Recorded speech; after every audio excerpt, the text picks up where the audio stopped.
Que deje de meter el vídeo. ¿Qué vídeo? Que va.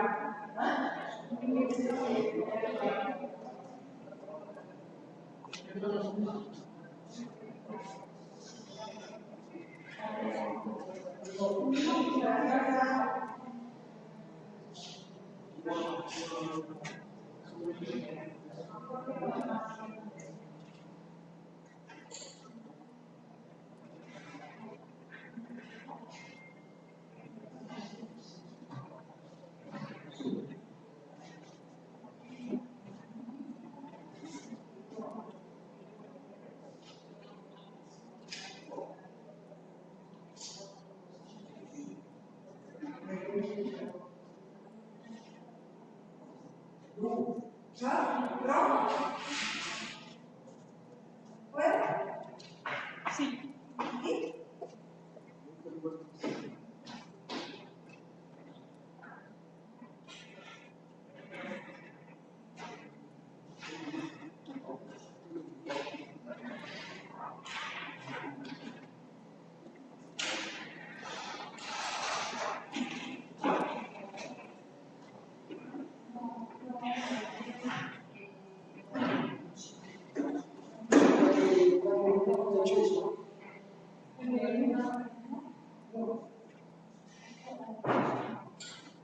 Il microfono acceso c'è da connettare.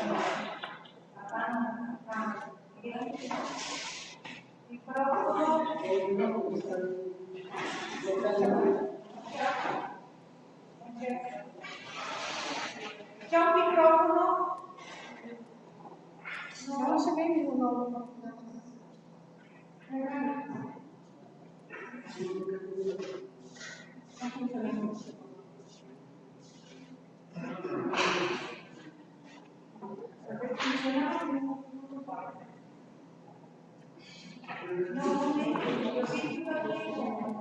Não tem nada? Algum tem microfone aí?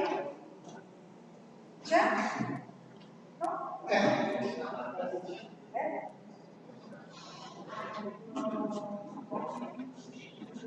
Buon pomeriggio, Salves. Ahora pasa otra sesión de los 6 que se llama Indigenismo, una discusión transnacional y la coordinadora señora María Luisa Carta, Universidad de São Paulo, Brasil. Ella llevó el grupo de políticos de Dinamarca, grupo de apoio de esforço para mim e Aguarda Brasil, ação dos jovens indígenas das reservas culturais do Brasil. Bienvenidos, falta una persona que no pudo llegar por problema de avión, pero... Gracias, por favor, voy a hacer Sí, ¿verdad?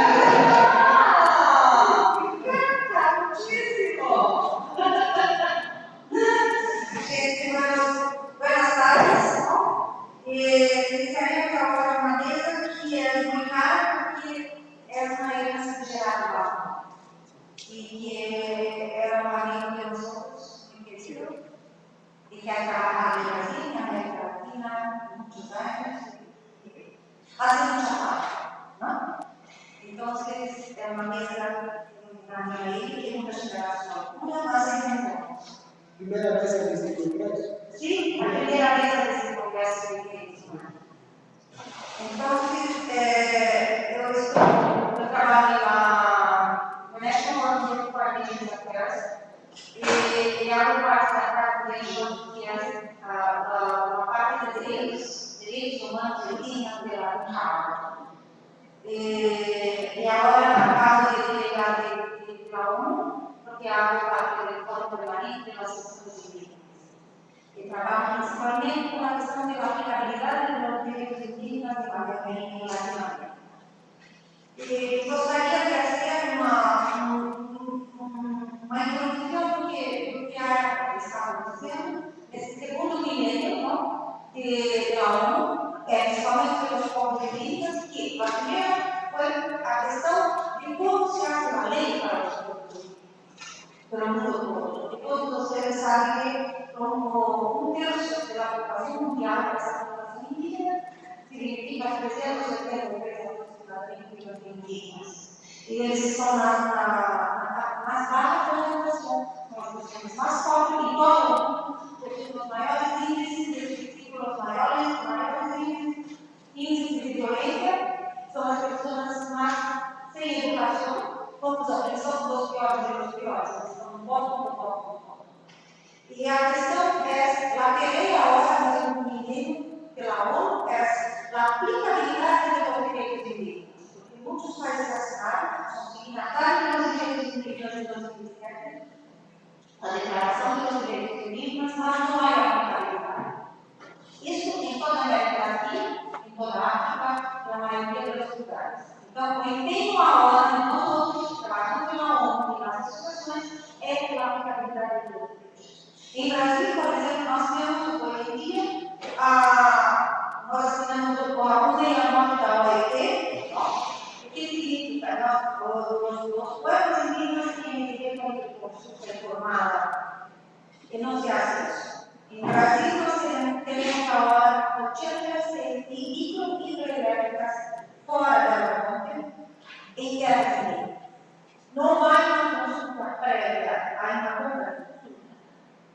Então, não há responsabilidade alguma. Há uma coisa que existe. A lei e a aplicabilidade da lei ainda é. Lei, ora, lei de Silvério Barbosa. A lei é para os inimigos, não para os amigos. Então, em essa mesa, hacemos uma declaração de voto de que não há aplicabilidade. Temos que exigir, não somente os outros acadêmicos, pessoas ativistas, mas também a população. Essas são as principais pessoas. Então, em essa hora, como o F Cartilha, pela Universidade Nacional Autônoma do México, a polícia é assim o minimalismo legal em os corpos originários de Chaves e Centro-América.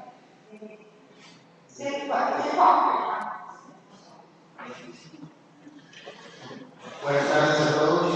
Es para mí un honor estar aquí en este círculo de ambientalistas. Y bien, pues diría en primer lugar que el entendimiento de un sentido común legal en los pueblos originarios de Chiapas y Centroamérica debe partir del reconocimiento de pluralidades, pero también de un humanismo legal que permite el rompimiento de monopolios jurídicos establecidos por gobiernos oficiales. Tal perspectiva significa que las relaciones jurídicas son cada vez más la traslación directa de la relación de poder y con ello los derechos no se pueden dar por sentados y su impacto podemos encontrarlo más allá de la esfera pública en el ámbito familiar y o sitios de trabajo. La crisis presente en la legislación mexicana y centroamericana en los albores del siglo XXI da como resultado una renovación en la democracia participativa y en la creación de un carácter microrevolucionario de la lucha por los derechos de los pueblos originarios. Tal minimalismo legal favorece la resolución de problemas ya en diferentes instancias legales en municipios, departamentos y o regiones. Autoridades locales que legalmente resultan razonables a las partes del conflicto a partir de su sistema legal y en su tiempo. Tenemos pues que en Chiapas y en los países centroamericanos se caracterizan por la presencia de una amplia diversidad religiosa, étnica y nacional. En Guatemala existen 24 pueblos originarios que suman la mitad de sus habitantes. En El Salvador solo 86% son mestizos. En Honduras 15% pertenecen a 7 pueblos amerindios y a 2 afrodescendientes. En Nicaragua, casi la mitad de la extensión nacional es territorio indígena con 6 pueblos originarios y 2 autores indígenas. En Costa Rica, 8 pueblos se distribuyen en 24 territorios indígenas. Y en Panamá, el 22% del territorio está titulado como propiedad indígena y se cuenta en 7 pueblos originarios. Sin embargo, la mayoría de los casos que se llevan en instancias no pertenecientes al razonamiento positivo permite la creación y la reflexión dinámica y a la oralidad de la defensa de los actores en diferentes controversias. Resulta con ello que los pueblos originarios de Centroamérica, que se delimitan desde Chiapas hasta Panamá, para esta convención, utilizan la evidencia legal para confrontar cuestiones jurídicas con la parte patagónica, peleando por intereses, valores, libertad o bienes puestos en juego durante procesos cargados de componentes de uno u otro sistema, pero que mediante tal combinación crean formas jurídicas propias. En el estado de Chiapas, por ejemplo, sus municipios con población mayoritariamente india tienen sistemas legales propios, hecho alimentado por resultados de investigación de varios colegas y corroborado en muchos parajes y pueblos.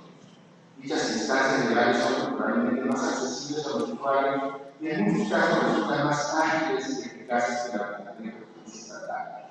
Sin embargo, otro hecho es que los pueblos originarios chapanecos son asiduos usuarios de los tribunales nacionales. Entonces, ¿por qué teniendo la alternativa de los juzgados de paz y conciliación indígena, por ejemplo en Chiapas, culturalmente más adecuados, acuden constantemente a los tribunales del Estado? A la respuesta se le podría dividir en 2 momentos de igual importancia. En primer lugar, no son los pueblos originarios quienes acuden abiertamente a los tribunales del Estado, sino más bien estos los obligan a presentarse ante ellos. Este deber está determinado tanto en la Constitución Federal como en la del Estado de Chiapas, al imponer límites en la resolución de conflictos. Las partes implicadas se ven obligadas a recurrir a una instancia superior del Distrito Judicial, del Tribunal Superior de Justicia del Estado de Chiapas o la Suprema Corte de Justicia de la Nación. Habiendo arribado a este punto, nos introducimos una segunda respuesta en la cual, además de un conflicto de diferencia cultural, se presenta la desigualdad de poder, en el sentido de que en buena medida el Estado impone su fuerza y obliga a resolver los problemas mediante su sistema jurídico. Por lo tanto, si no se está exclusivamente del problema entre limpios y no limpios en Chiapas, y meramente ante poderosos sistemas judiciales estatales que se imponen por la fuerza de los pueblos originarios y al resto de la sociedad, ¿cómo expresar entonces las sinuosidades para que sujetos culturalmente diferenciados puedan acceder a sistemas jurídicos oficiales? Si se parte de las premisas anteriores, la diferencia cultural y la desigualdad de poder resultan ser fenómenos notados en todo contexto social, con mayor o menor grado de complejidad. Por ello, el rompimiento de formas legales monopólicas nos ejemplifica la poca importancia que tiene la incapacidad de autoridades para resolver problemas legales que se salen de la lógica legal positiva, creando así una poderosa cultura criticiosamente ética. De ahí podemos entender nuevas dimensiones en la participación legal y política, en donde la lucha por los derechos de los pueblos originarios radica en la composición de las leyes estatales con formas no estatales del derecho y de conocimiento legal, es decir, de una implicación jurídica. El desarrollo práctico de tal combinación es un nuevo sentido legal en Chiapas. No obstante, las implicaciones que inciden en el diseño de sistemas legales híbridos son un planteamiento que rebasa los límites de la teoría, pues se encuentra en campos de disputa políticas en los ámbitos regional y nacional. Sin embargo, los pocos espacios que deja la política nacional de cada país abren la posibilidad de replantear temas que por décadas parecieron sagrados. Les pido que consideren conveniente intentar un análisis que dé cuenta de los fenómenos sociales, tanto por sus implicaciones culturales tan diversas, como por la desigualdad de poder que define la reestructuración de nuestras sociedades. Por ello, en Centroamérica existen varias nacionalidades representadas en diferentes grupos étnicos, varios estados representados por diferentes sistemas legales. A pesar de ello, el estar instalados dentro de diferentes estados les resta posibilidades de defender su lengua, territorio, sistema jurídico, visión del mundo como visión, es decir, proyectos políticos oficiales que les digan constituirse como una nacionalidad.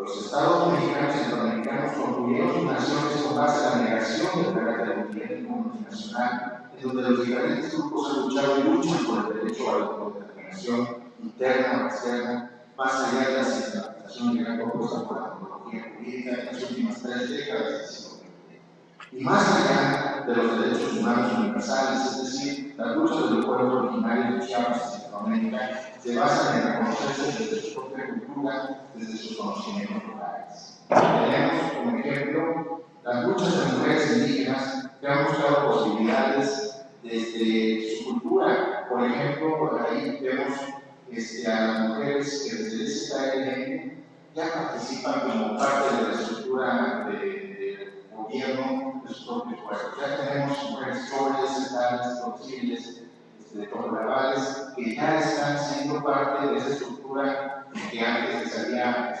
limitado el poder falocéntrico de sus pueblos. La formación de espacios para evitar el encuentro con el otro es el principio de comprensiones y enfrentamientos futuros. Es fundamental construir en un nivel político espacios de encuentros, discusiones y diálogos híbridos. La Constitución chiapaneca, por ejemplo, reconoce que los pueblos indígenas poseen al interior de sus estructuras organizativas, pueblos, comunidades y parajes, una serie de instituciones y procedimientos legales acordes con su cultura, a lo que actualmente se define como sistemas normativos. Aún con dicho reconocimiento, el principal problema sigue estando en la lógica desigual de la relación entre los sistemas jurídicos y en la diferenciación interna que presentan estas actuaciones. Es difícil hablar de la articulación de sistemas jurídicos sin definir dicha relación a partir de la inmigración, contraponiéndose al hecho de subordinar un sistema basado en unos parámetros y otros basados en otros. Por ello, y para terminar, y para seguir con el tiempo bien, podemos señalar que la justicia que imparten los estados mexicanos y centroamericanos no son culturalmente accesibles a los pueblos originarios, y por otra parte, estos tienen sistemas normativos internos que constituyen propuestas contrahegemónicas y han rebasado los vacíos legales presentes en y desde el derecho positivo que se presume hegemónico sincero. Muchas gracias.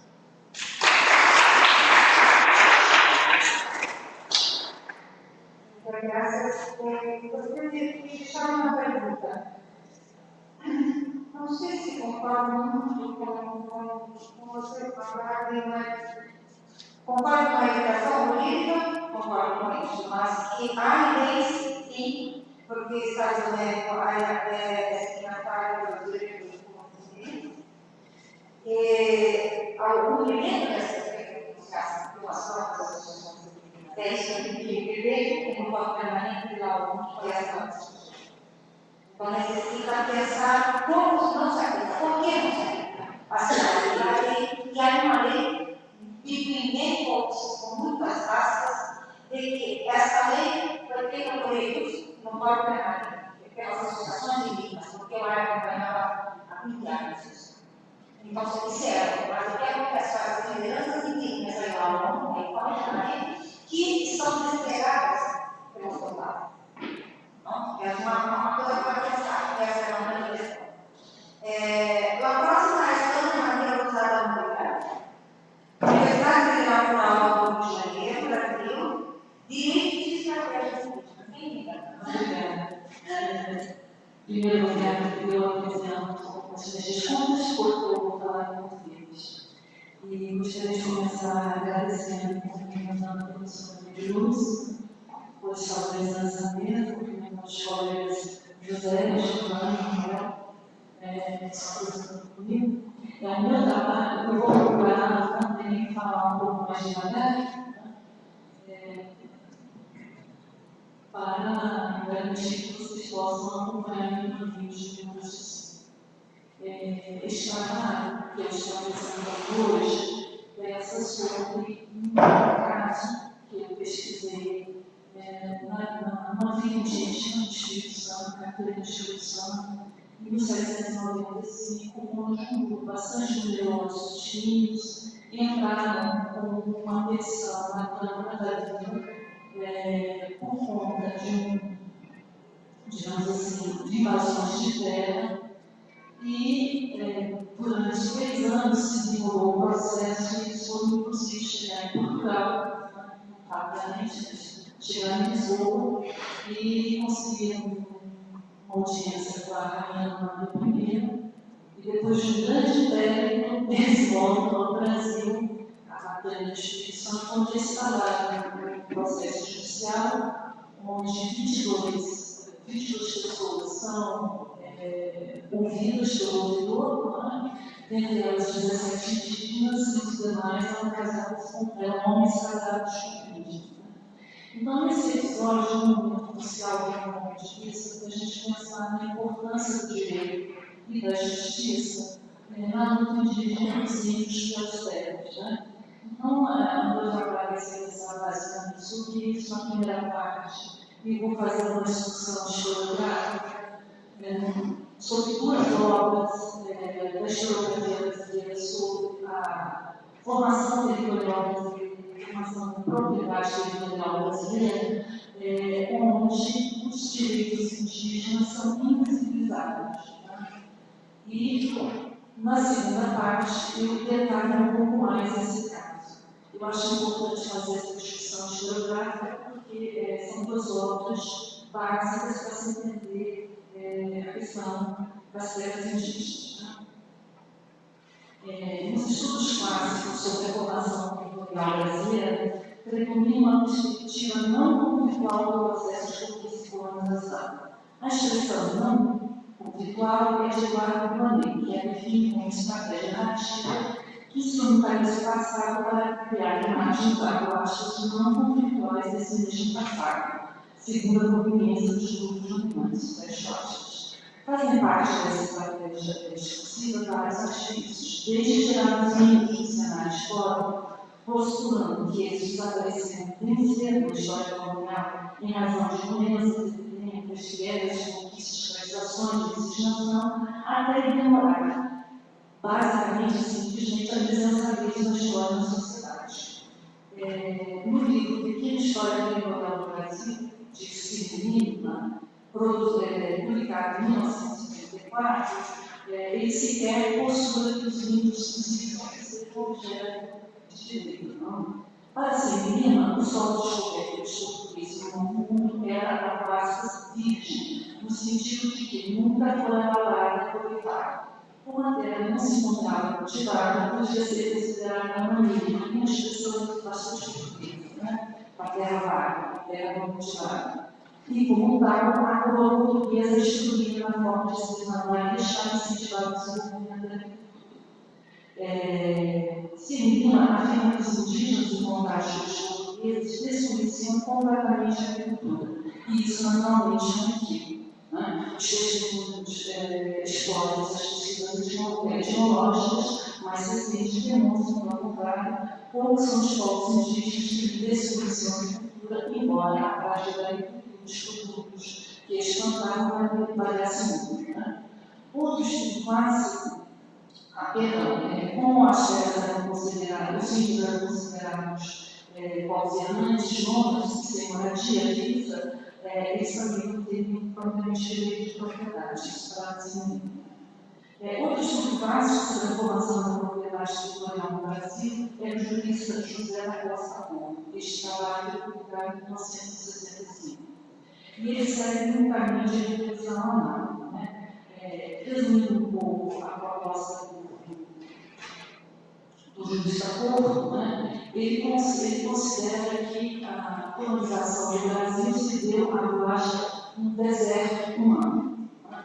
Naturalmente, a suposição de que o Brasil é um deserto humano não se funda no desconhecimento da existência de populações autóctones no mundo.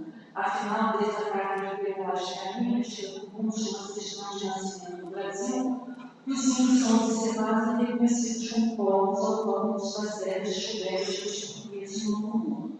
Para Jaime Cortesão, aliás, Carinha dedicou a várias páginas e páginas inteiras à distinção do origem que eu acho. E fez isso com a clara intenção de investigar, classificar e compreender, praticando algo próximo do que hoje qualificamos de geografia. Essa hipótese de que o Brasil é um deserto humano, na verdade, se falta duas estratégias fundamentais de discussão do problema. A primeira é postular que a ocupação das terras brasileiras, a densidade demográfica era ínfima perante o imenso território. E a segunda suposição é que os índios não eram sujeitos portadores de direito perante a legislação comunitária. Um bom exemplo disso é o próprio Costa Porto. O pressuposto de Costa Porto é que os índios, como indivíduos, comunidades ou nações, não eram portadores de direito de domínio sobre as terras que habitavam, pois não cultivavam a terra e tampouco se organizavam numa comunidade política. Nesse sentido, as terras descobertas pelos portugueses abaixas eram de nenhum senhorio político, fecha aspas. Eu argumento o resto disso. Para o nosso corpo, Portugal não tem direito de domínio sobre as terras da América a partir das doações papais. O argumento de que as coroas ibéricas, as coroas papais, davam às coroas ibéricas o domínio sobre as terras dos povos descobertos e ainda não descobrir, se fundamentaram na teoria política e eurocrática. E parte desse princípio, que os fatos de direito de fazer doações de terras, existem coroas que davam preferência a Portugal e outras tantas que davam preferência à Espanha. Não vou citá-las aqui por muito tempo. A propositura do poder temporal, que passou sobre o mundo, era um princípio político controverso. Contra esse argumento existia a teoria dualista. E, efetivamente, o Tratado de Tordesilhas, assinado em 1994, testemunha que as duas eram bastante controversas porque justamente discutiu os termos demarcatórios dividindo depois dos mistérios. Em outras palavras, os argumentos das relações papais e controversas já vieram em publicação das próprias bulas. De acordo com o Lamet, o significado mais importante das bulas foi transformar Portugal, o meio natural, em abaixo dos senhores dos mares importantes materiais, organizador da igreja, em discurso e instituição, planificador da união entre missão e colonização, fecha aspas. Em sentido convergente, Manuel Espanha considera que as relações do Papa apenas levam a Portugal e depois também a Espanha o direito exclusivo de comércio e navegação, ficando conquista de terras e gente atingindo aos casos de guerra justa. Contudo, eu gostaria de salientar que as imagens e expressões vazios demográficos, desertos humanos, terras vagas, terras livres, possuem todas em comum o extraordinário poder de excluir os índios do campo de reflexão e análise, tanto do ponto de vista físico, fazendo desaparecer a geografia, a história da sociedade, quanto do ponto de vista ideológico e cultural, excluindo também do plano do direito. O Resumes não se sustenta no mundo diante dos fatos, das evidências e da história, pois, para tornar as terras supostamente identificadas, foram frequentes as grandes conquistas, as deportações forçadas ou negociadas, que na documentação histórica aparecem como enriquecimentos, e também o recolhimento dos índices individuais menores, ou chamadas seduções, salvamentos e missões. Além das epidemias, guerras identitárias, não foi a partir desses artigos históricos que efetivamente a terra se tornou voluntária.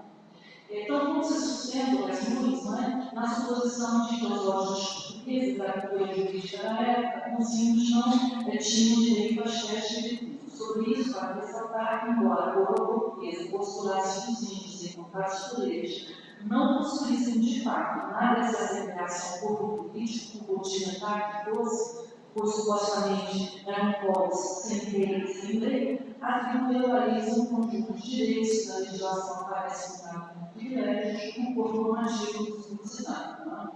E esses direitos eram baseados no direito natural.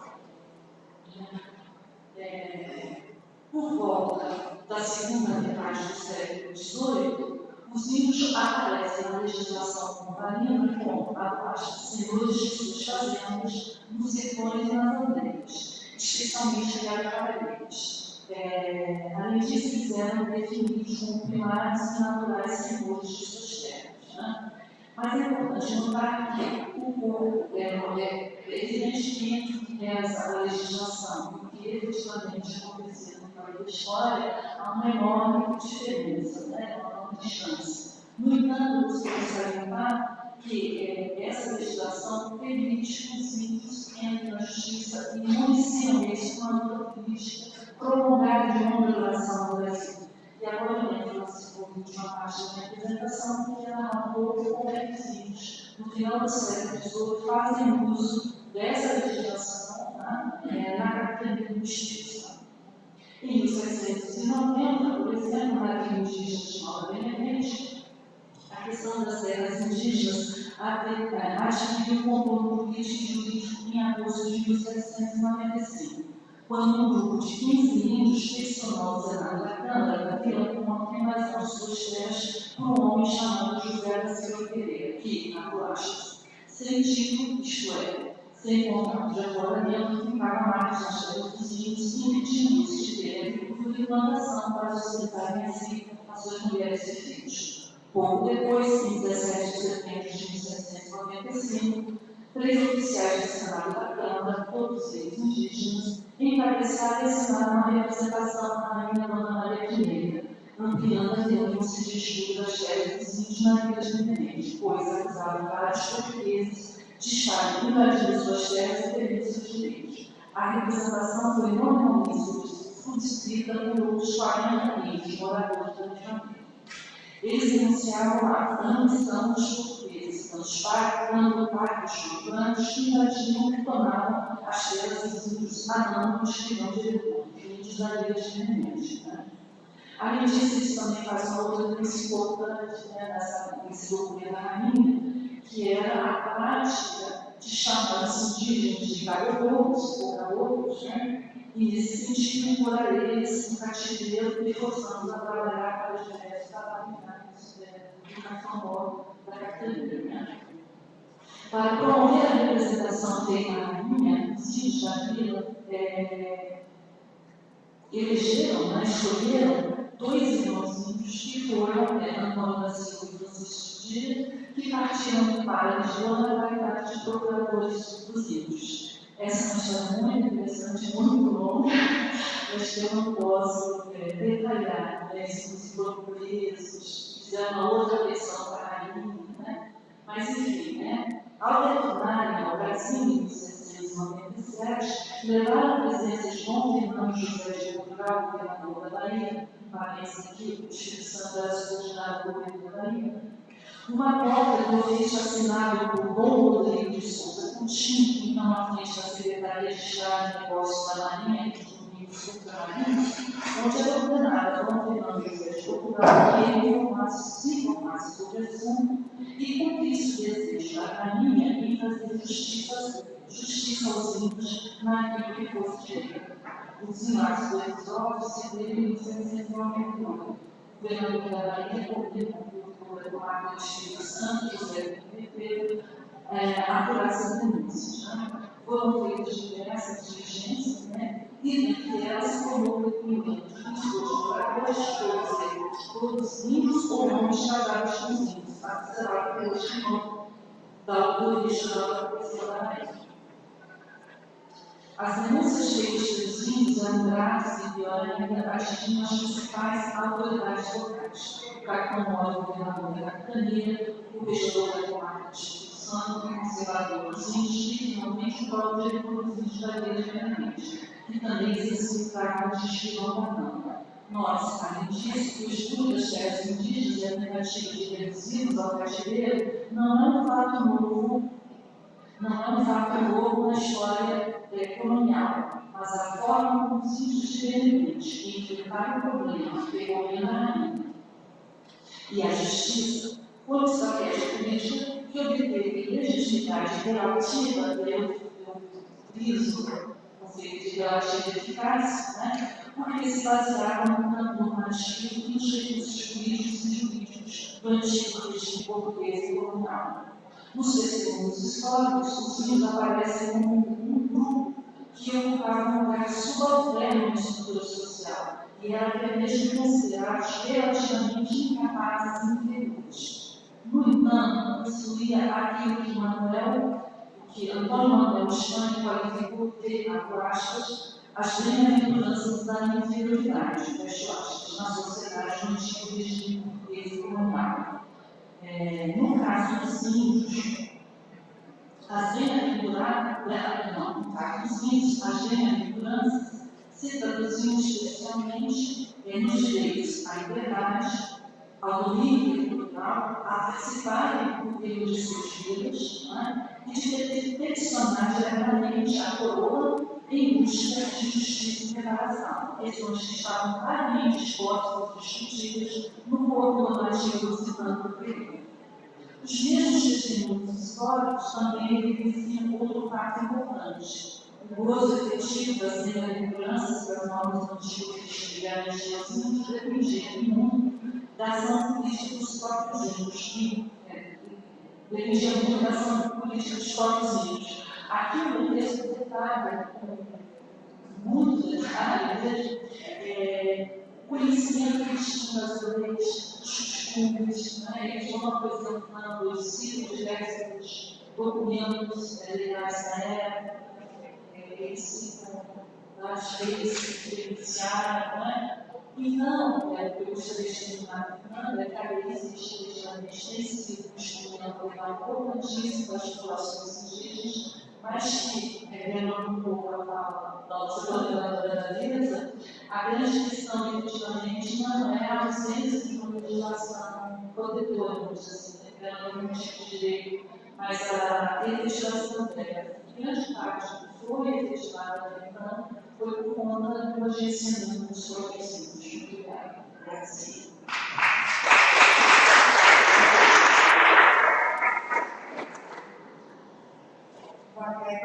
Obrigada, eu acho super importante que o que você colocou sobre a invisibilidade, os vazios, os desertos, as terras vagas, as terras vai continuar a perguntar. Isso vai até a década de 80, na hora de começar a emergência na metrópole. Então, isso seria super importante você colocar no coordenador.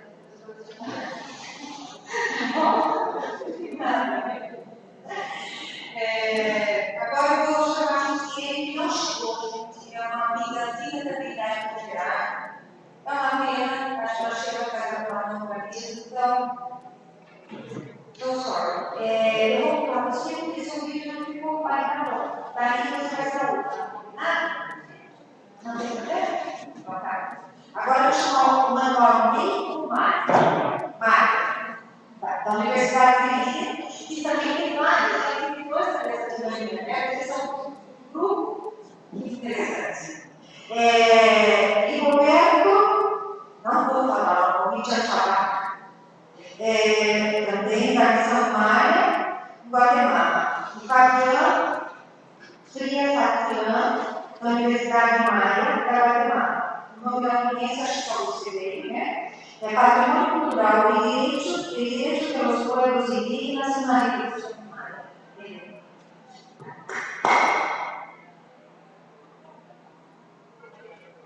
Gracias, muchas gracias. Primero que nada, es una introducción que con ustedes en personalidad. Yo estoy aquí solo, pero bueno, somos tres ponentes mayas.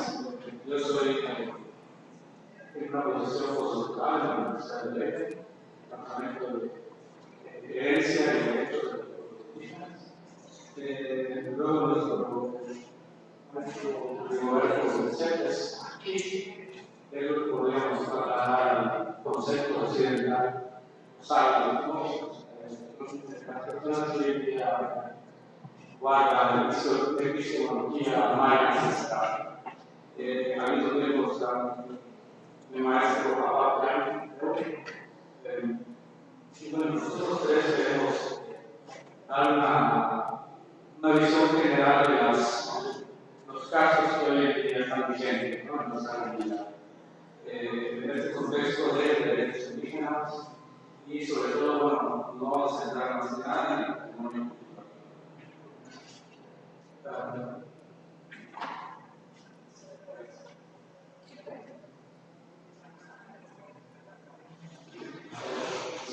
algunos de ustedes ya conocen esta historia, pero quisiera contextualizar un poco para aquellos que no la conocen.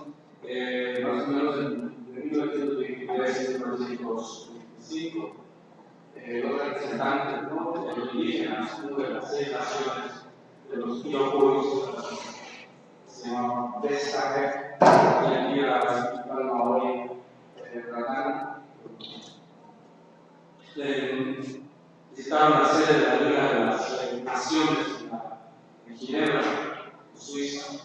El motivo era para pedir audiencia, tratar conflictos relacionados con sus pueblos, estados que absorbieron estos conflictos.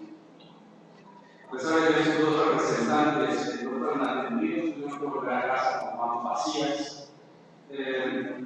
Este momento se ha adoptado simbólicamente por los grupos indígenas como el inicio de la lucha indígena contemporánea. Muchos otros modelos similares se volvieron desde luego en el pasado antes, desde el inicio mismo de la colonia.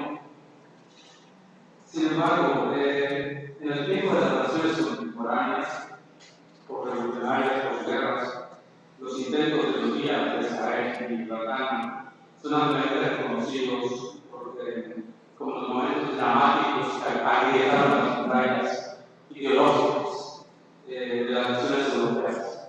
A pesar de no haber sido recibidos por los representantes de la Liga de las Naciones, la campaña de estos líderes en busca del reconocimiento de derechos humanos fundamentales penetraron profundamente en las conciencias de la sociedad civil europea, duramente castigada y destruida en la Gran Guerra. De estos viajes, de estos dos líderes más allá de las fronteras nacionales, y por lo tanto también simbolizan el inicio del movimiento transnacional de esta discusión. Debido a que las naciones de sus pueblos estaban excluidos, nunca encontraron soluciones a sus conflictos, más bien encontraron en los estados a un nuevo opresor que había heredado y reinterpretado las prácticas colonialistas. En el momento en que estos líderes indígenas llegaron a Ginebra, se ubicaban en las guerras de la Gran Guerra, esto se influyó de manera negativa al movimiento indígena. En ese punto quiero también destacar que durante las grandes guerras, mucha gente, mucha sangre indígena se derramó en pro de las naciones. Entonces, curiosamente y contradictoriamente, las naciones después de esto recompensaron por opresión, subjugación, deportación y un largo etcétera.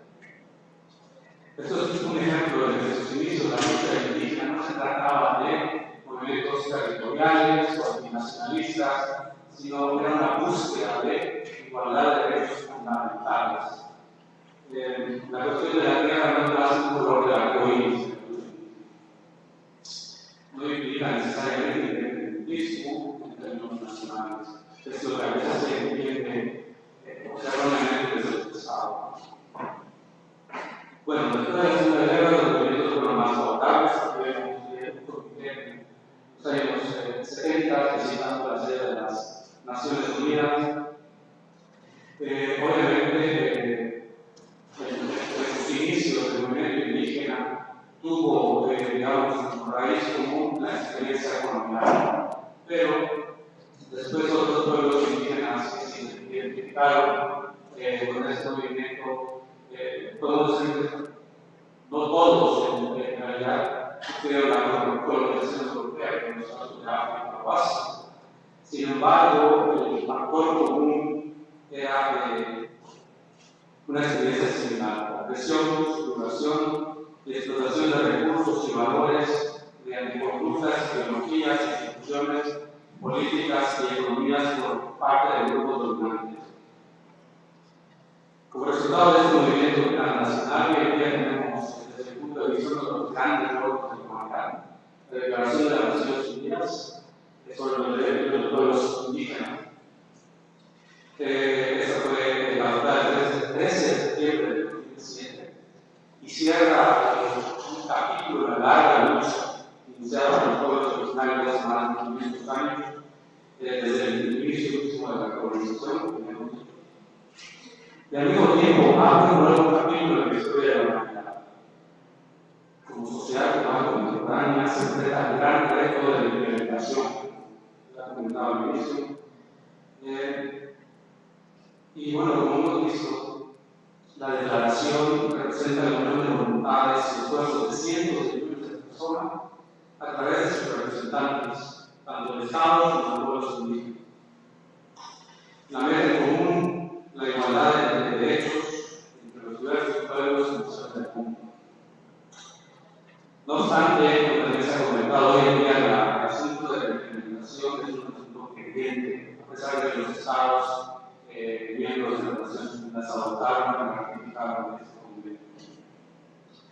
Algunos países han avanzado en este sentido, pero son mínimos. Tenemos el caso de Nicaragua, Noruega, Bolivia, donde los principios de la declaración se han transmitido a nivel local, a la legislación local.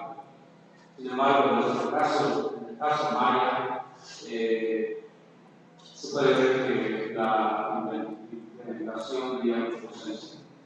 En los países donde nuestro pueblo se encuentra hoy en día, México, Guatemala, Belice, Honduras, El Salvador, efectivamente se han podido cumplir hasta ahora por parte de los Estados. Sin embargo, en el terreno, esa implementación sigue siendo una. Bien, nosotros vamos a centrar en el aspecto cultural. Voy a continuación a leer las palabras de mi compañero para tampoco quitar esas fuerzas al mensaje que él nos quiere transmitir. Bueno, nosotros dividimos en 4 episodios. El primer episodio es el Museo de Hamburgo. Hay una colección textil impresionante. La segunda y tercera se dice más importante sobre el tejido maya. Las recolecciones impresionantemente clasificadas van a casi 300 años de producción en el arte, en la manifestación, en la composición de los hilos. Hay textiles que ya no se producen y otros de preferencia desconocidos. Hay textiles que muestran la continuidad, la resistencia, el despliegue de símbolos y la sintaxis de la palabra maya azteca en el entramado multiple. Nuestras abuelas continuaron en el arte de la expresión de toda la filosofía y visión del mundo. Allí en Hamburgo, un breve recorrido de hacinamiento que sabe apreciar y entender todo esto. El director del museo es un hombre comprometido, inteligente y sensible, con mucha pasión en enseñar lo que desea la institución. Caminando con él, me sentó su profundo respeto y admiración por la civilización maya, tanto la actual como la antigua. Es fácil suponer que ha visto cientos de veces la tarea rezada por libros, ha estudiado mucho, por las horas de diálogos, por el internet. Si disfruta de saber tanto como si disfruta de la amistad por sí mismo. Un día me dijo, nos gustaría que todo esto regresase a Guatemala. ¿Sabe usted dónde, quién o quiénes pueden ser los depositarios? Silencio.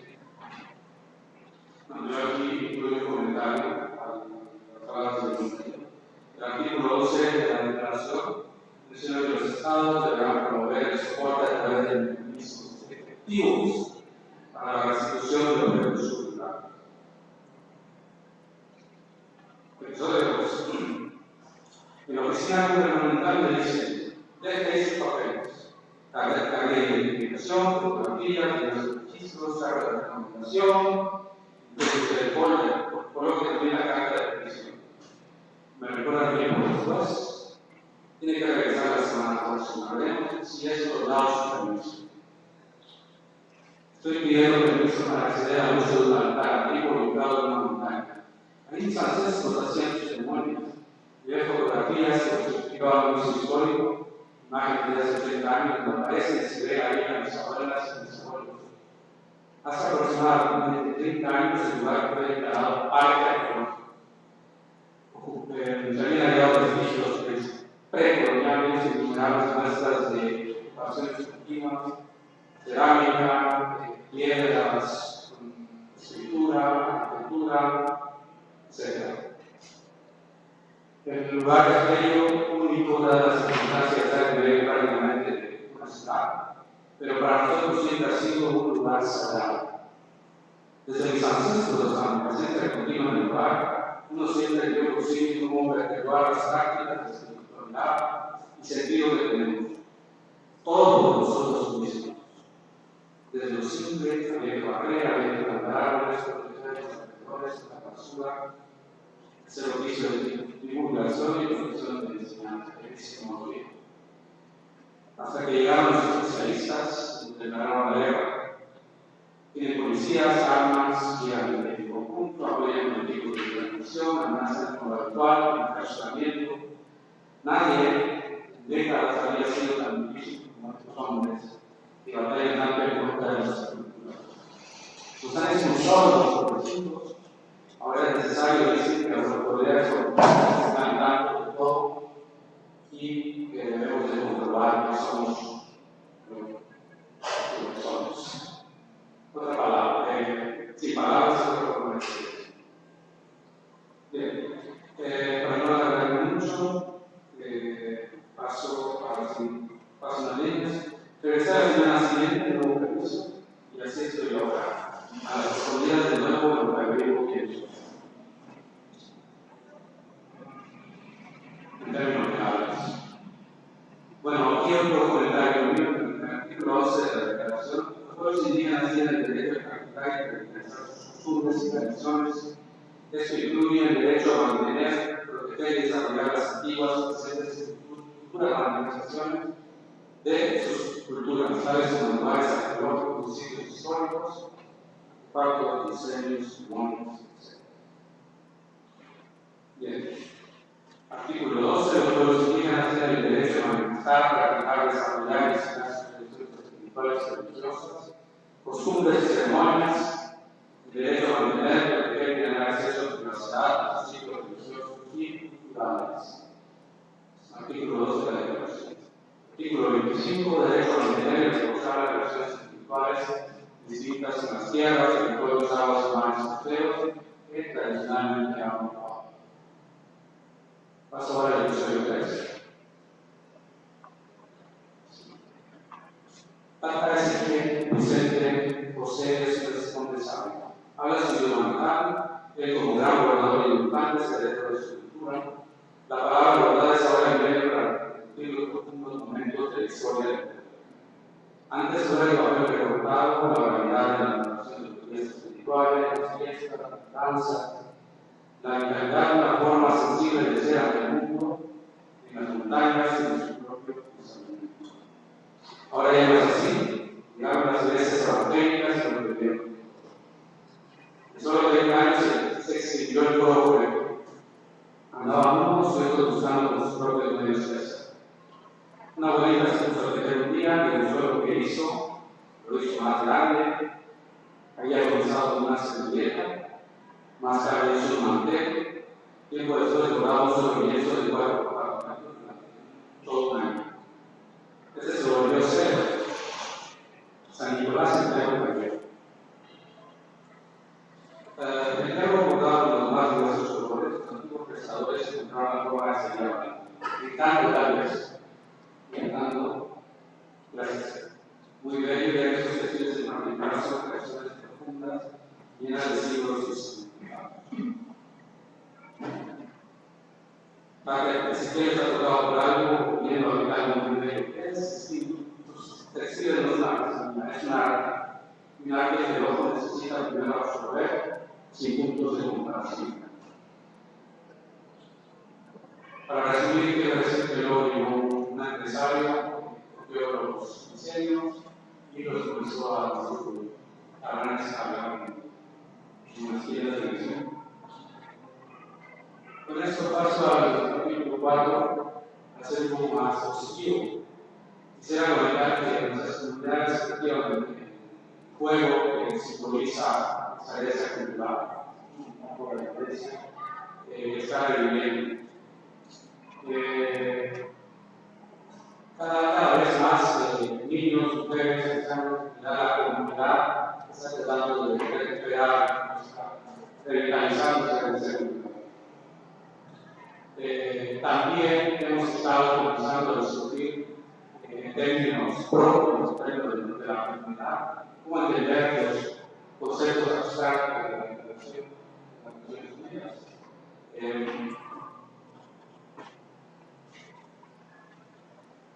Entonces,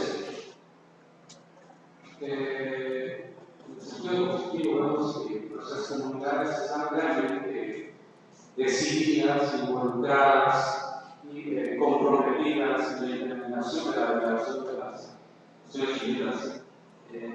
Desafortunadamente, nos encontramos con muchas barreras.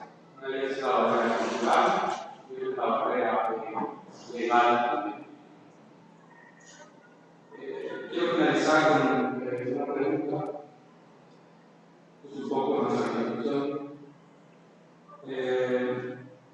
También hemos estado participando en una coloquio hace 2 días, apenas en la universidad, sobre el derecho, diferencia y derecho de los pueblos indígenas, donde estuvieron representados en su mayoría indígenas de varias partes del mundo. Aquí tenemos algún compañero que estuvo presente en la discusión también. Con lo cual estamos en un movimiento, digamos, activo de discusión sobre cómo implementar la declaración. Quiero finalizar diciendo que, bueno, en el caso Maya, que implica la cual Estado que se encuentra la gran mayoría de los pueblos del mundo, esto llamaba poderosamente la atención de los especialistas en derecho internacional y en algunos sectores de la comunidad académica. Especialmente podemos mencionar International Law Association, que conjuntamente con un grupo académico internacional dirigido por nuestra universidad y nuestro departamento, trabajamos en encontrar unas respuestas al porqué. De forma general, se puede incluir algunas respuestas que tienen que ver con la traducción en términos de la legislación local, los conceptos y principios de la declaración. Por otro lado, podemos ver que no existe una adecuada comunicación entre los dos pueblos indígenas y los representantes de los estados. A los primeros, de manera, voy a decir un poco algo, de manera general, podemos identificar como colonizados hoy en día. Y los segundos, como los del colonizador. La relación entre estos dos grupos nos podría poner sobre la mesa los aspectos culturales, que desde sus inicios ha sido conflictiva. Unos profesores y otros privados, unos imponiendo una visión occidental del mundo y otros resistiendo, sobreviviendo a base de desconfianza, rebeldía y forzada aceptación de valores sociales. Una relación históricamente diferente. Por lo tanto, desde una perspectiva cultural, podríamos pretender que la parte de una adecuada comunicación tiene sus raíces en la experiencia colonial, que podría ser superada mediante la tarea colonial. Sin embargo, las respuestas no son así de sencillas ni tan cortas debido a la gran diversidad de pueblos integrados, por lo que se hace necesaria la intervención de diversos actores y diversas disciplinas en esta búsqueda de respuestas. En otras palabras, se necesita un acercamiento holístico, donde naturalmente los pueblos indígenas fueran un rol principal. Gracias.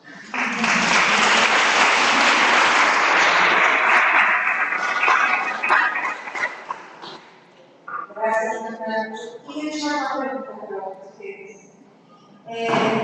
Há uma beleza muito grande do parlamento, agora, da cultura e interculturalidade, deixar de se falar. Você sabe qual é o conceito de interculturalidade?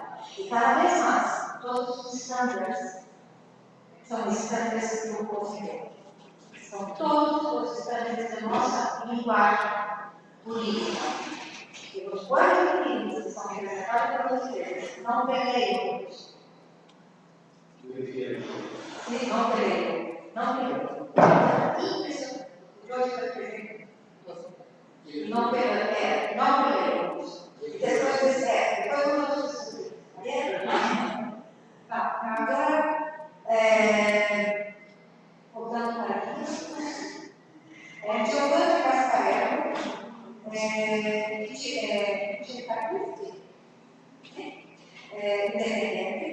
japonese, médico, giustizia indígena e violência di Stato.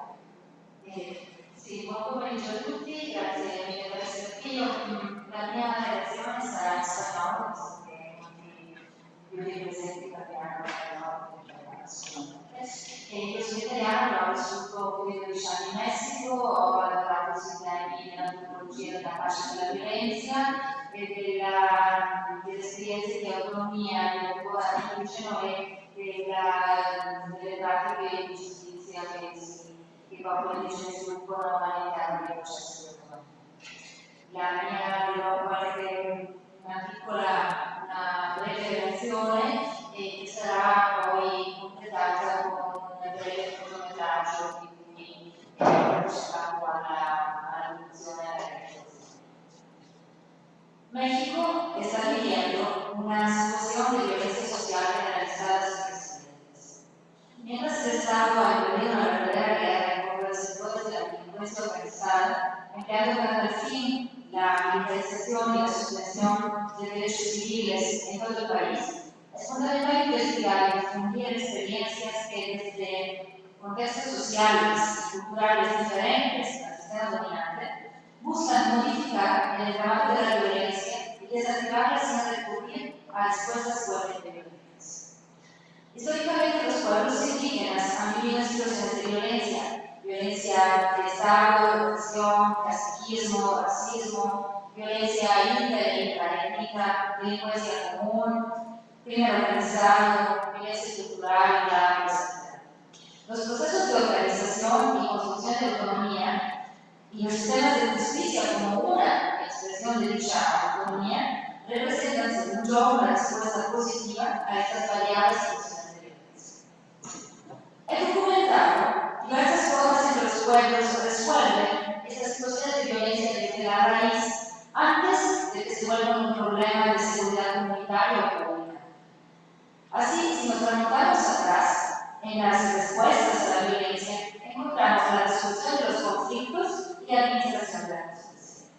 Por una parte, la resolución de los conflictos es clave porque busca desactivarlos de forma pacífica a través del acuerdo, la conciliación y la concientización de las partes involucradas. Y hay experiencias como las de los Nazahuané o alrededor de conflictos en Chiapas que se abocan precisamente a esta parte de la resolución de los conflictos.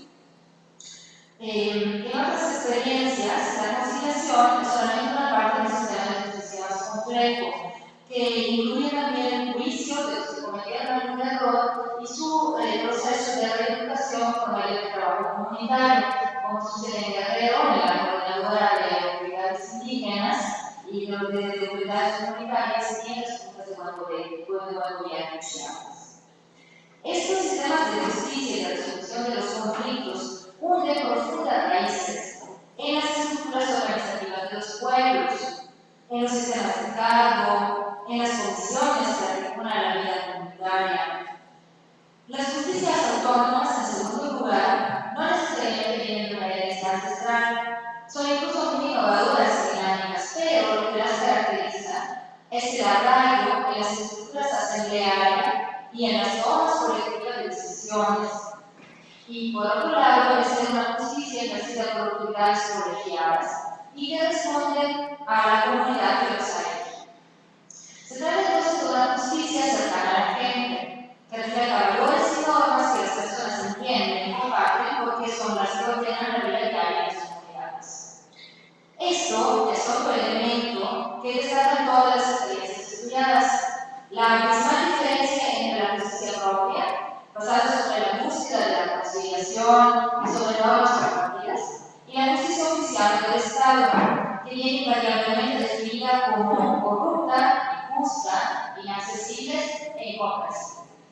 Entonces, esta denuncia de la corrupción y de la inaccesibilidad de la justicia oficial por parte de los pueblos indígenas es un dato importante que en las investigaciones, esta denuncia que hacen las personas, aún mostrando una situación preocupante, muestra también un profundo conocimiento de los derechos propios y una fuerte determinación a reivindicarlos, luchar por ellos y construirlos en la práctica. Entonces, esta debería ser como una llamada de atención de las autoridades sobre la urgencia de combatir la corrupción discriminación, la ignorancia y el racismo que caracteriza el sistema judicial de todo el país de México, pero no solamente, y que sin duda representa una de las más concretas barreras hacia el ejercicio del derecho de usuarios a la justicia.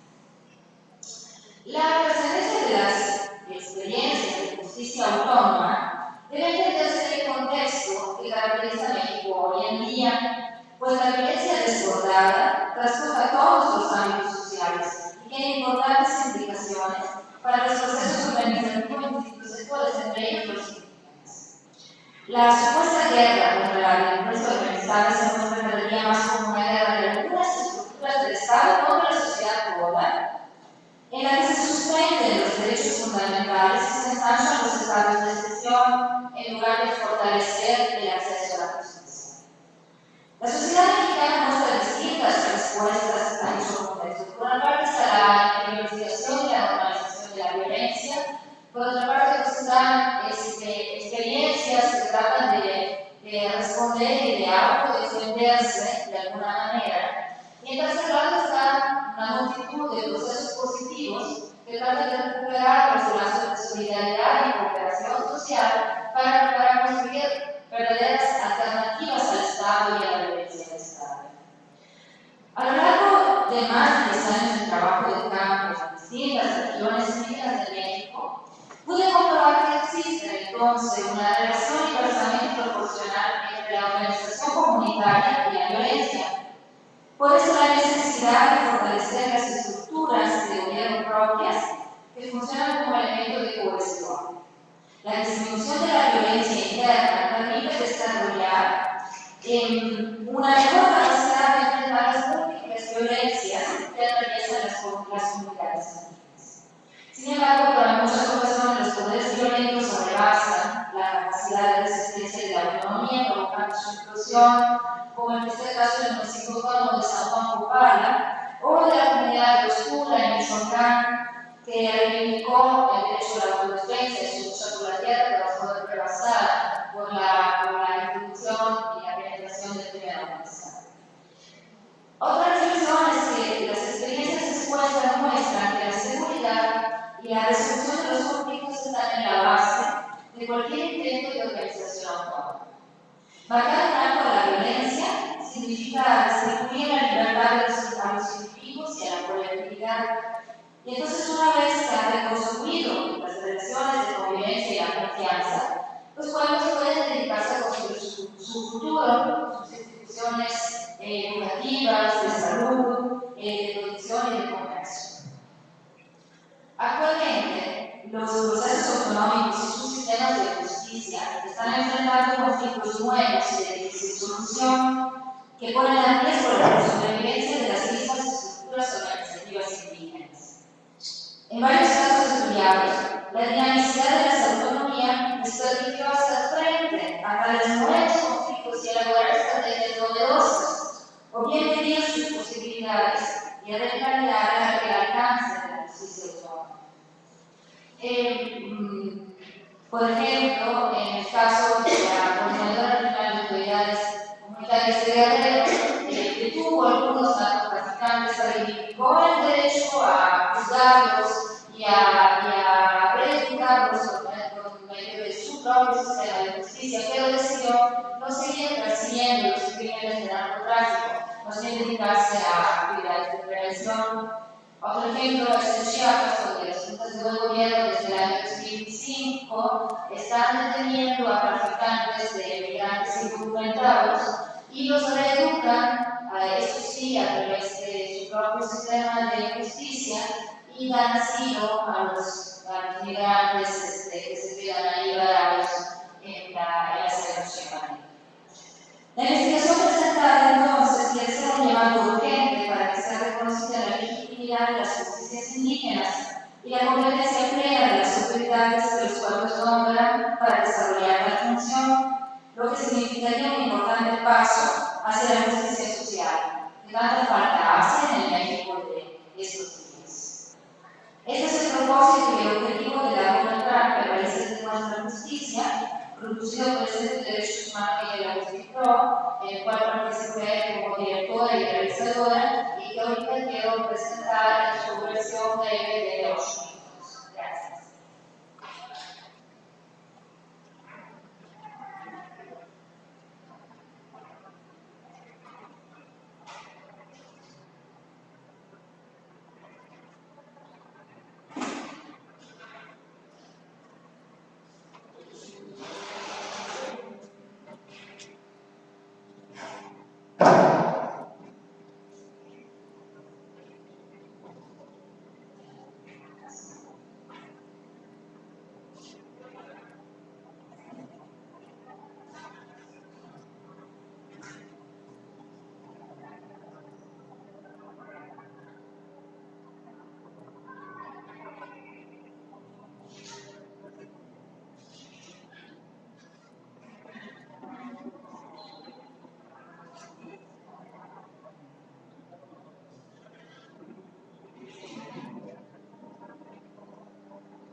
Bueno, tal vez no estaba lista la instalación del Congreso para poder apreciar el documental con su audio, pues, de todas maneras, dejé algunas copias del documental ahí en la sala donde están los libros y los demás materiales.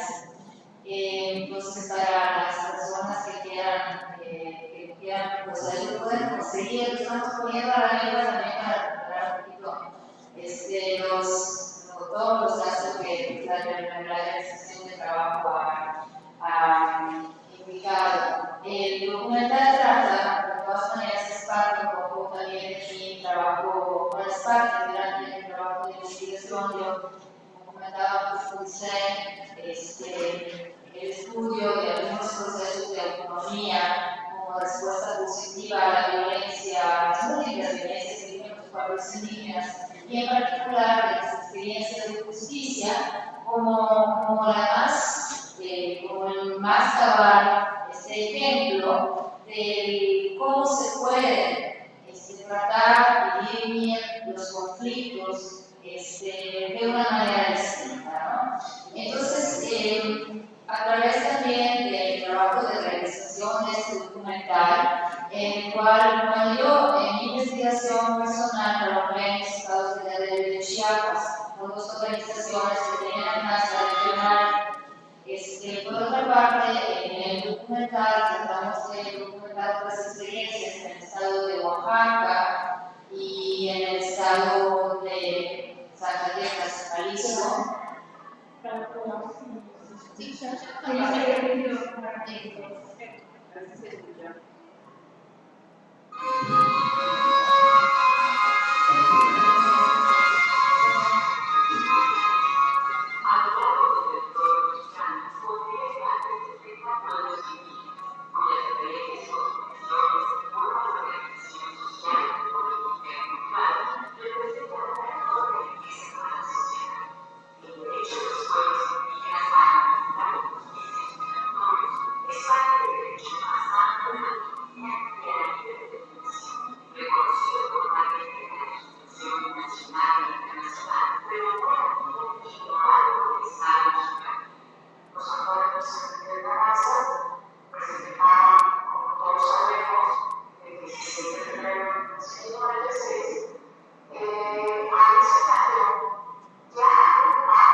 Nuestro sistema de pensamiento es muy importante y debemos saber cómo resolver los conflictos.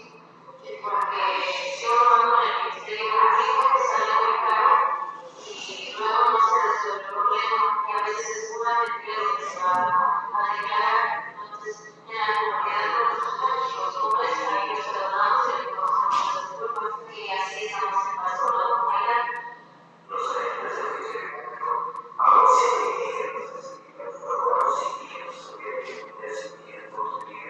no tienen esa sensibilidad, no tienen esa forma de razonar y ese conocimiento cercano, que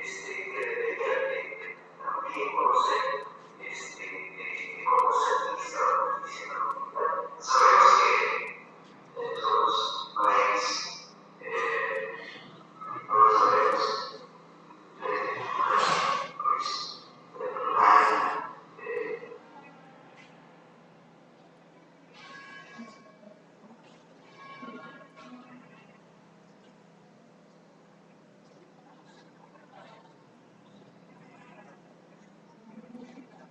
¿Cómo está la selección? Tienen también conocer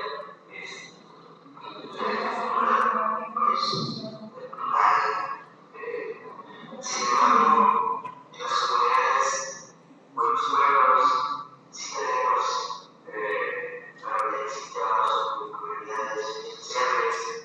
Creo que sobre todo esta parte, por ejemplo, esta parte de las comunidades colombianas, creo que por conocer implementar o imponer con lo que ustedes decían, estandarizado, porque se tiene que respetar los procesos comunitarios, las comunidades. Creo que sí, debemos apostar tal vez a una constitución realmente que integre la evidencia de los pueblos indígenas.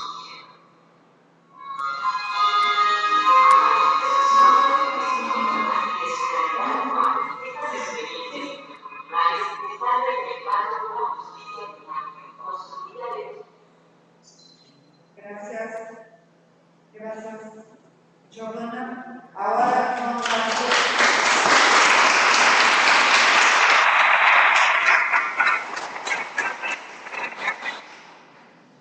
Ahora vamos a abrir para el debate. Si tienen hacer preguntas.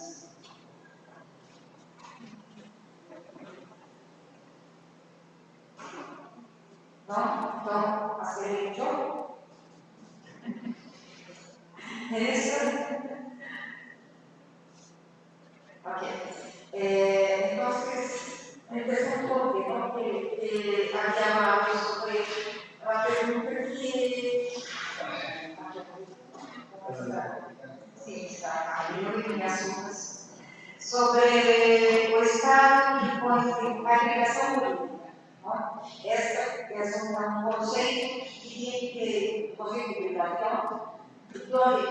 posibilización, donde tiene implicación política, también, y pues también hablar un poco sobre la cuestión de los estándares. Los estándares, la norma principal. ¿Cómo se coloca? Bueno, esto de investigación jurídica es justamente proviene de aprender justamente del uso de diferentes elementos jurídicos por parte de los pueblos. Desgraciadamente, el sistema jurídico hegemónico, o el sistema jurídico mexicano, sigue menospreciando los diferentes sistemas jurídicos que existen en México, diciéndoles que son nuestras costumbres, de que nuestro originario, más jurídicas arcaicas o tradicionales. Sin embargo, cuando uno empieza a conocer y conoce las diferentes formas jurídicas por municipio, en el estado de Chiapas o en algunas partes de Centroamérica, uno entiende el porqué cuando el juez aplica la justicia, utiliza elementos para resolver el caso de diferentes ámbitos legales. Entonces a eso le hemos llamado, como definición legal, definición jurídica. Bueno, todos esos asuntos llaman a la legalidad, pero también quiero mencionar lo de delitos penales. Por tanto, pues a mí se me hace como más cercana a la realidad de los pueblos indígenas y llevas este sentido, ¿no?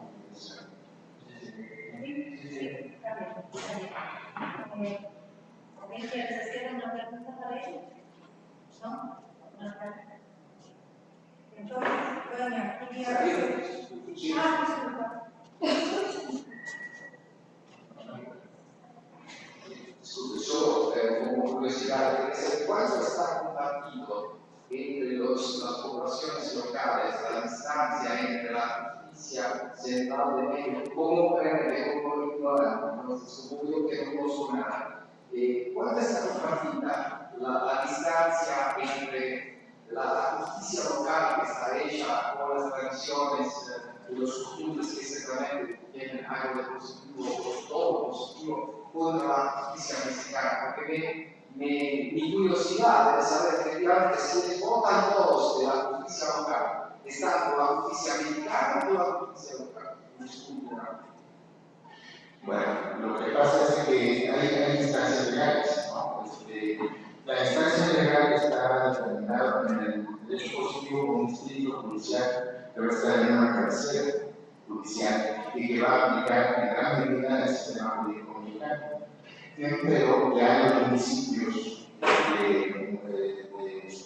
con población indígena sí van a aplicar estos libros legales, pero por abajo de estas cabeceras municipales indígenas están los parajes, las localidades, y ahí van a aplicar en gran medida formas jurídicas con solo su lengua, no van a ser en realidad una acta pública en donde van a afirmar, sino que todo lo van a hacer a partir de la oralidad.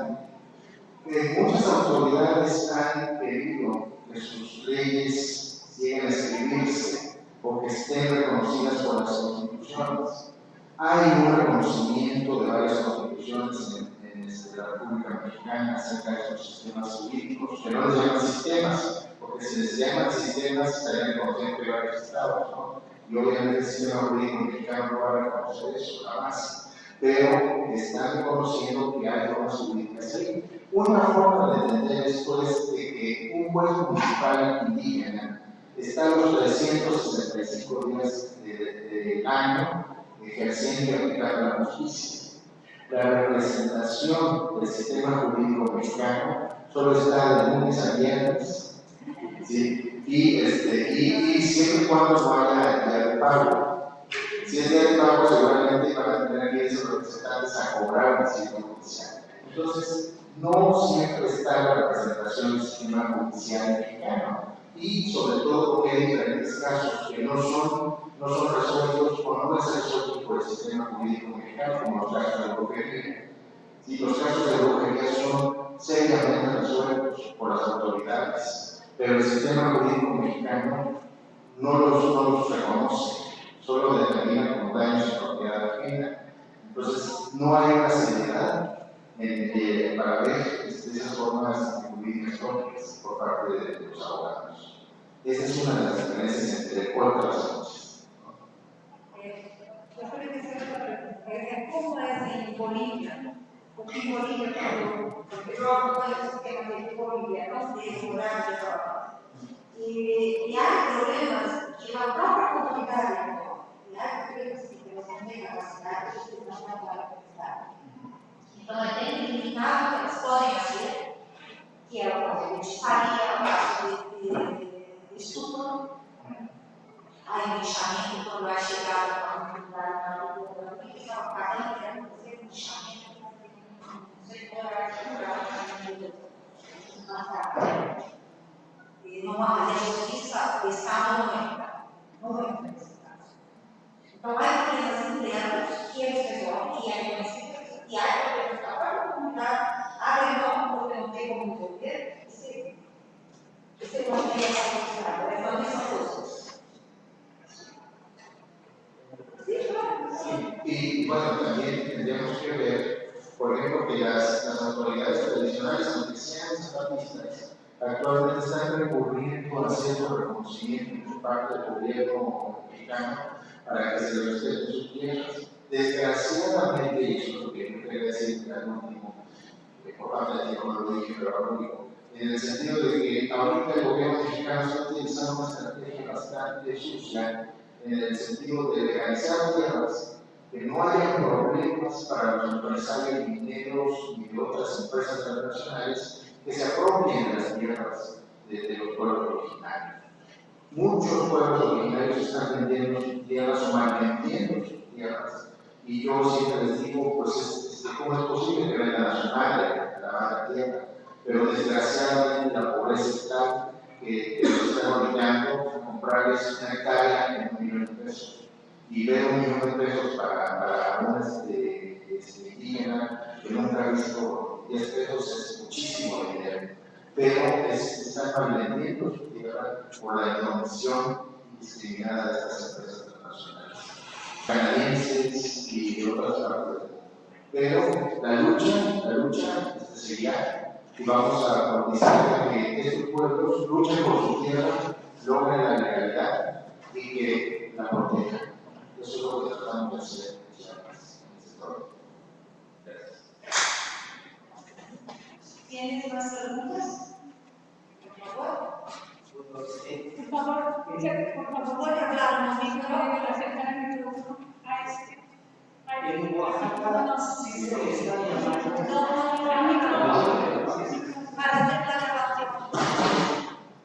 En Oaxaca sí se le está llamando sistemas jurídicos propios, lo están haciendo nuestros propios abogados. Independientemente de que el Estado mexicano nos autorice o no la utilización del término, justamente para lo que estamos en la lucha de la ley de limitación. Entonces, bueno, así sistemas jurídicos ayudos, sistemas jurídicos universales, sistemas jurídicos de Shazam, en fin, dependiendo del pueblo, de la nación. En el caso de el híbrido, no sé, es tan solo unas creencias, tarea de usted. ¿Por qué no mejor usar otro término? Por ejemplo, en religión, nosotros que estamos haciendo series de religión, por mucho tiempo se habló de sincretismo religioso. Pero bueno, esto tampoco era, digamos, el término correcto. Hoy ya se está hablando más de sinergia, unión de fuerzas, porque lo que queremos hacer es justamente enriquecernos unos a otros, enseñarnos, aprenderlos mutuamente. Ustedes tienen mucho que enseñarnos, todos tienen mucho que enseñarnos, pero también tienen mucho que aprender de nosotros. Nosotros tenemos mucho que enseñarles a ustedes. Entonces, bueno, podría ser un aspecto de la venta de tierras, es también el mismo Estado que propicia estas políticas para hacernos culturales y darnos derechos de poder tener mi tierra es mía, tengo un papel que me es propietario. Cuando nos la discute mundo, nadie es propietario de nosotros somos propietarios, no ellas. Entre las comunidades hay, por ejemplo, aunque usted, igual que presentes, llega y quisiera comprar una sociedad, no se puede, porque a nadie se le está permitiendo vender. Y cuando lo vende o hace tratos, está poniendo un acto de libertad. Entonces, yo creo que mientras las comunidades estemos unidas, los habitantes, tengamos acuerdos comunes y digamos todos aquí, nadie va a vender una sociedad, nadie va a hacer. Pero bueno, ha sido el mismo Estado, ¿no? Quien ha propiciado y nos ha obligado a cometer ese tipo de cosas. Pero no es. Bueno, esto del híbrido, pues sigue siendo también un concepto. Sí, un concepto utilizado como otros como la realidad cinética, etc. Pero al punto al cual queremos llegar es al reconocimiento de las fórmulas jurídicas propias. Esto que usted estaba diciendo, y estoy totalmente de acuerdo con usted. Yo soy un defensor de esos sistemas jurídicos por este grupo ético. Por eso aquí se han metido en una dinámica de decir, ¿cómo les llamamos? Pero los pueblos indígenas se llaman, yo soy Chol, soy Tzotzi, soy Contrabados, soy Soque, soy, etc. Si y que no se dicen. Así es. Gracias. Gracias, doctor. Gracias. Gracias. Gracias, Teresa. Hasta la próxima. Gracias. Gracias. Gracias.